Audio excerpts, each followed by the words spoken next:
Day 2 of learn stock market with wealth trader. Guys, last వీడియోలో మనము markets ఎన్ని types, దాంట్లో ట్రేడింగ్స్ ఎన్ని టైప్స్ మాట్లాడుకున్నాం కదా. ఇప్పుడు స్టాక్ మార్కెట్లో ఎలాంటి టైప్స్ ఆఫ్ పర్సన్స్ ఉంటారో చూద్దాం. ఫస్ట్ వచ్చేసి ఇన్వెస్టర్స్లో కూడా ప్యాసివ్ ఇన్వెస్టర్స్ అంటే ఒక కంపెనీలో లాంగ్ టర్మ్ ఫ్యూచరిస్టిక్ విజన్ చూసి ఫండమెంటల్గా ఆ కంపెనీలో 5, 10, 15, 30 ఇయర్స్ వరకు అలానే హోల్డ్ చేసి ఉండడం.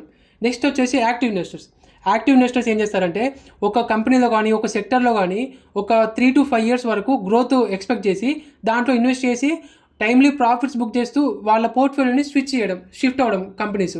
నెక్స్ట్ వచ్చేసి ట్రేడర్స్. నన్ను అడిగితే ఇన్వెస్టర్స్ కత్తి అయితే ట్రేడర్స్ అమోర్ కత్తి.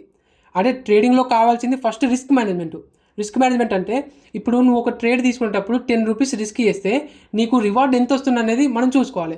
అంటే ట్రేడింగ్లో 10 టైమ్స్ ట్రేడ్ చేస్తే 4 to 5 టైమ్స్ మనము రైట్ అయినా కూడా మనీ జనరేట్ చేయొచ్చు అన్నమాట. ట్రేడింగ్కి మనకు మెయిన్గా కావాల్సింది technical analysis and candlestick patterns. Guys, మీరు గూగుల్కి వెళ్ళి స్ట్రాటజీస్ ఫర్ ట్రేడింగ్ అని కొట్టండి, లేకపోతే క్యాండిల్స్టిక్ ప్యాటర్న్స్ అని కొట్టండి.